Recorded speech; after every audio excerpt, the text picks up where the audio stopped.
삼국지 육손 세 번째 시간입니다. 1, 2편 아직 안 보신 분들을 위해 댓글에 링크 달아놓도록 하겠습니다. 유비가 백제성으로 퇴각하고 와, 그 육손한테 이렇게 모욕을 당했으니 이게 어찌 하늘의 뜻이 아닐 수 있나 하면서 대노했다 하죠. 유비는 육손 따위한테 질 거라 생각을 못했던 거예요. 그리고 이후 조비가 남정을 시작하니 그 조진과 하우상 등이 밀고 내려오죠. 반장이 기지를 발휘해서 뗏목에 불을 질러 하류로 보내 그 위나라 부교를 불태우려 하니 하우상이 퇴각한 그 전투입니다. 암튼 그 배송지주 오록의 기록인데 그 유비가 육손한테 편지를 보냅니다. 그 유비가 슬그머니 손을 내밀어요. 그 도적들이 강릉에 왔다고 들었다. 여기서 도적은 위나라 조비군이죠. 내가 좀 도와줄까 하는데 어떻게 생각하냐. 육손이 이 도움을 거절합니다. 그 답서에 이렇게 얘기하죠. 개발리고 가셨지 않습니까? 그 오촉 양국이 화해 모드로 들어가려 하는데 그 괜히 병사 일으키지 마시고 그 병력을 회복하고 있으라. 그 다친 병사들을 또 멀리 보냈다간 무소도명, 즉 도망도 못 가고 다 죽을 거다. 이 기록을 보면 그 양국이 화해 모드로 들어가고 있다 했죠. 실제로 송건이 유비한테 화해를 청하니 사실 유비가 살아있을 때부터 화해를 하기 시작했어요. 그런데 이걸 유비가 끝까지 마무리 짓지 못하고 사망하는 바람에 제갈량이 고심하는 거예요. 이 화해 분위기가 물거품이 되는 거 아니냐. 그때 마침 등지가 제갈량한테 이런 얘기를 하니 말 잘 꺼냈다. 네가 가라 오너라 하는 거죠. 이때 송건은 육손을 상당히 신임했어요. 실제로 여몽의 후임으로서 중용합니다. 그 한 가지 얘가 형주목에 임명하고 봉토도 강릉을 줘요. 장군직도 보국장군을 주었으니 구국의 영웅으로 대우를 해준 거죠.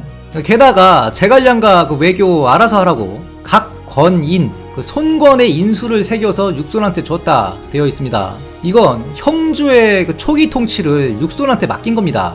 왜냐? 그 송건은 제위에 올랐으니 이제 호족들 단속하러 건업에 가야 되거든요. 나중에 육손 말년에 막 육손을 무창으로 쫓아내고 하는 거 보면 그 격세지감이죠.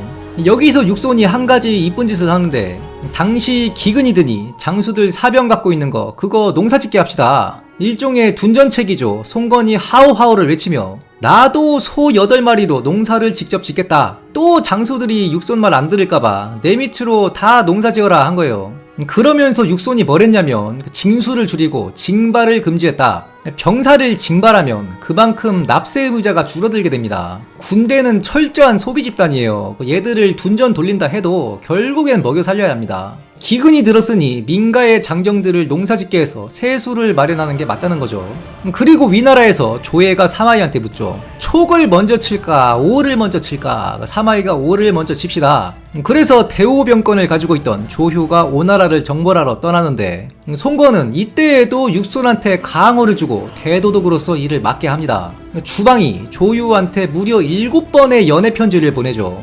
거짓 항복으로 인한 유인계인데 조유가 깜빡 속아 넘어갑니다. 만총이 사태의 위급함을 알고 상소를 올리니 조유가 가려는 곳은 와지다. 유사시 후퇴할 수 없다. 그런데 이미 늦었죠. 조유가 대패합니다. 이때 주안이 조유를 사로잡자 합니다. 협석에 미리 매복을 놔서 대오병권을 쥐고 있는 조유의 신변을 확보하면 그 혼란한 틈을 타서 바로 수춘을 도모할 수 있고 그러면 낙양도 지척이지 않느냐. 다만 육손은 이를 받아들이지 않죠. 육손은 매복에 병력을 빼서 VIP 한 명을 포획하는 작전보다 좌우위과 함께 적극적으로 추격해서 물량 피해를 주는 방안을 선택한 걸로 보여요. 실제로 이때 참수하거나 포로가 된 위군이 만여 명에 달했고 치중술에도 10,000대를 확보했다. 그리고 그 외 보급에 차출된 말, 노새, 병장기 등 수많은 물자를 노획했다. 육손이 개선하여 무창에 이르자 송건은 육손에게 자신의 양산을 쓸 수 있게 하였다. 사극 보면 그 황제나 왕들 뒤에서 양산 엄청 큰 거 들고 다니죠. 그거 해준 겁니다.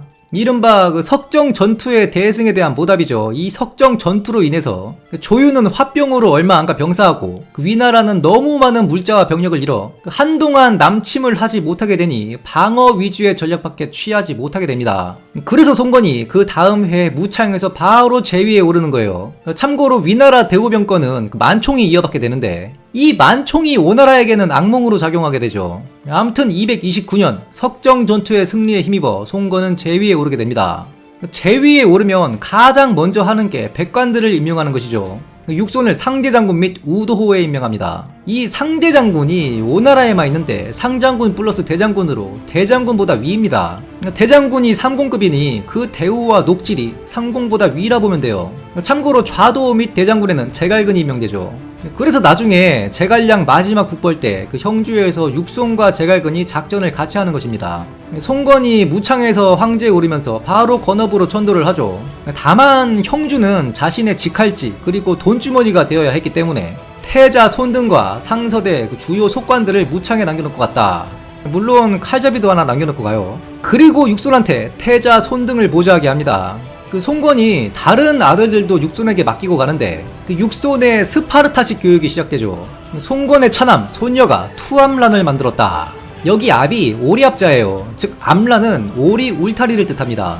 그리고 투압은 검투사 오리를 얘기하는 거죠. 그런데 이건 그 개인적인 생각입니다만 아마 오리가 아니라 그 거위였을 거예요.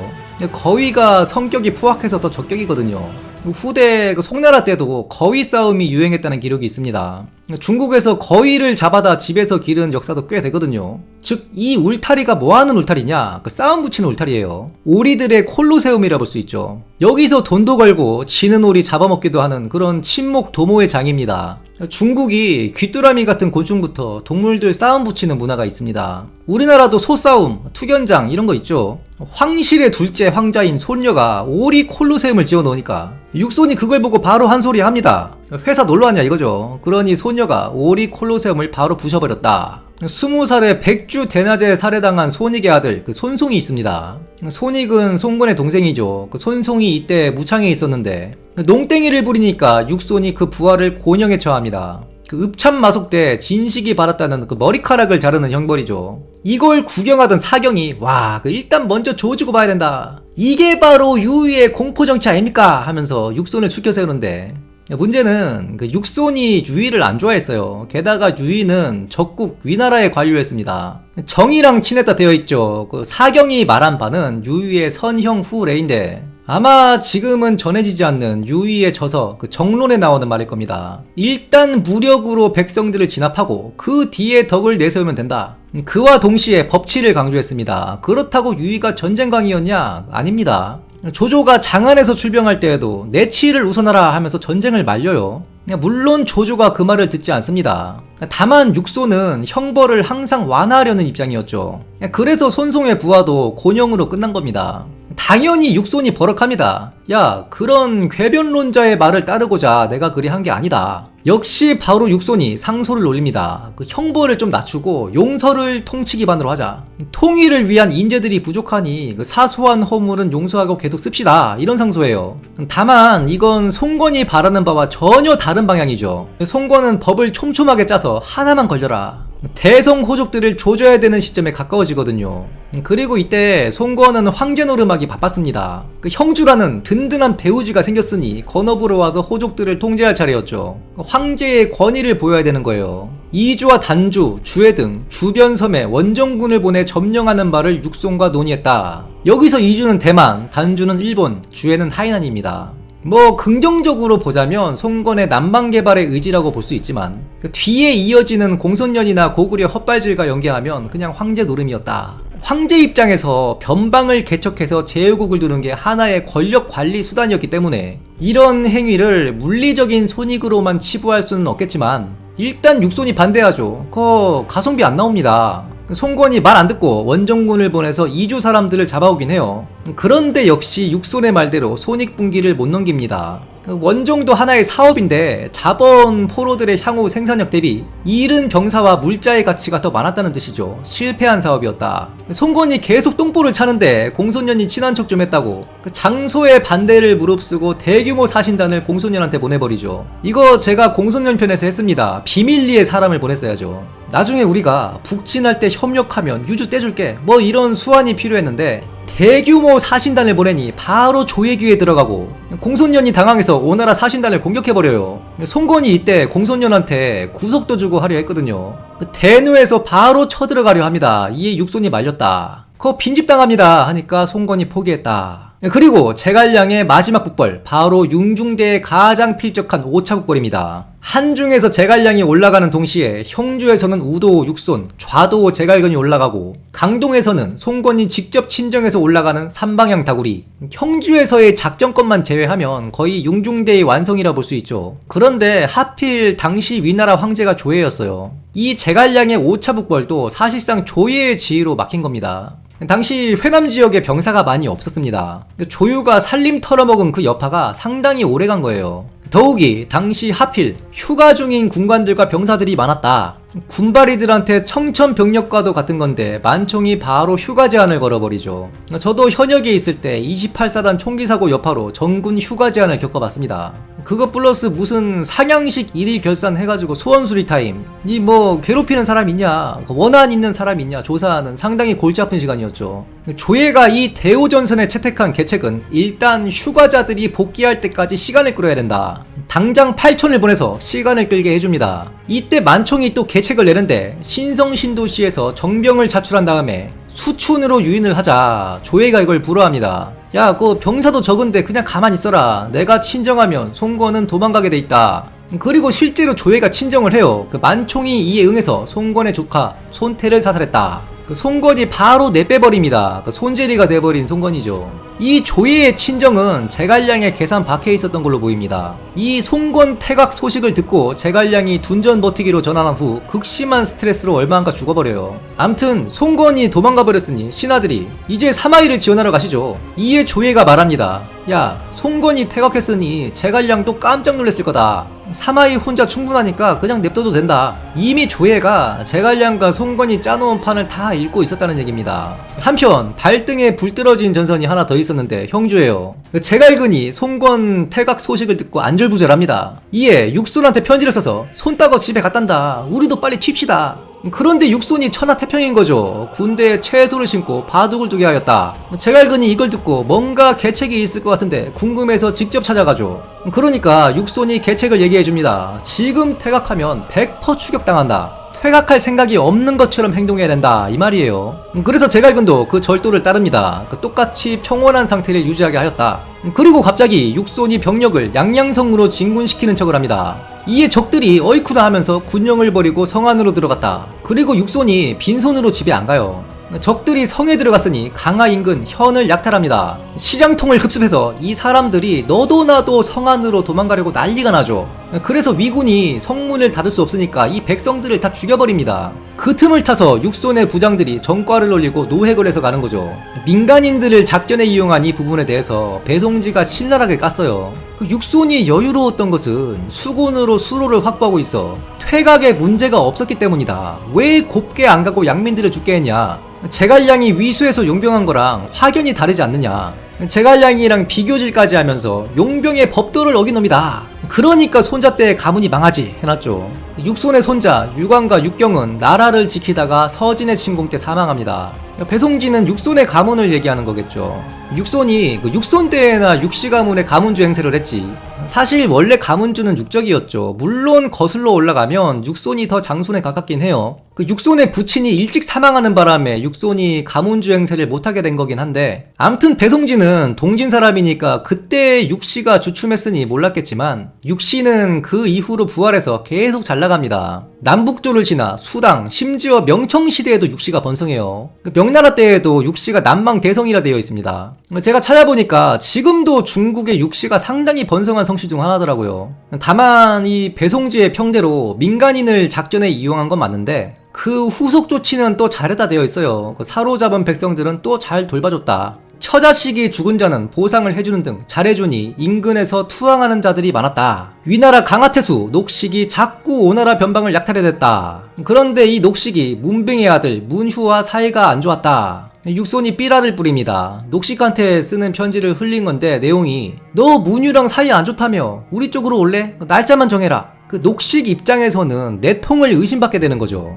이에 녹식이 스스로 자처하여 낙양에 입주하고 강하를 떠나게 되었다.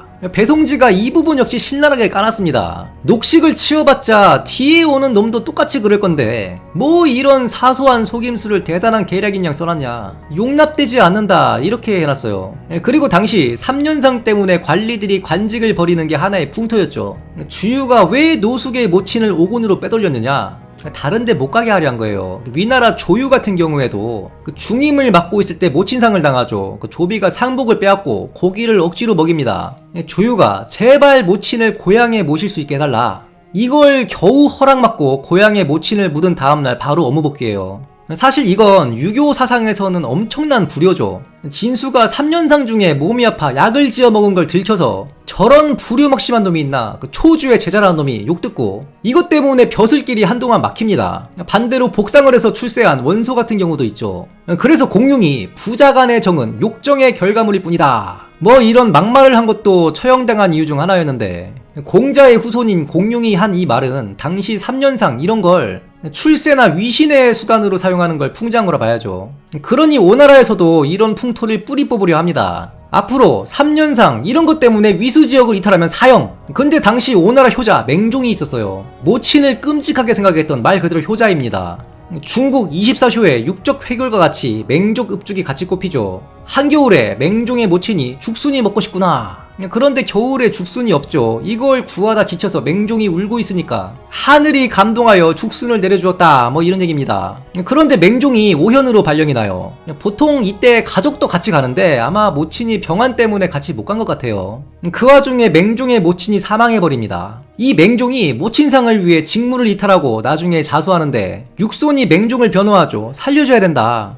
그래서 비교적 가벼운 처벌로 끝냈다. 이 맹종이 왕좌지제라는 평도 받았는데 백성들의 사랑을 받은 관리입니다. 나중에 삼공의 지위까지 올라요. 백성들의 사랑이 어느 정도였냐면 그 지역 사람들이 아이를 낳으면 그의 성 맹을 이름으로 짓기를 좋아했다. 그 맹종별전에 나오는 얘기긴 한데 맹 이 글자 자체가 만맹자라서 그냥 처음 태어난 아이의 이름을 이렇게 지은 거일 수도 있어요. 아이 이름도 유행을 타거든요. 지금도 이름 추천 어플 이런 거 있죠. 자기 이름이 국내에 몇 개인지 뭐 이런 게 다 나오더라고요. 자, 그런데 이 시기부터 송건과 육손의 신뢰에 금이 가기 시작합니다. 분량조절 대참사죠. 3부작으로 마무리를 못하게 되었어요. 지금까지는 지휘관으로서 육손의 서사가 중점이었다면 그 다음 사화는 정치인으로서 육손의 면모가 중점이 될 것입니다. 그러면 다음 시간에 뵙겠습니다. 감사합니다.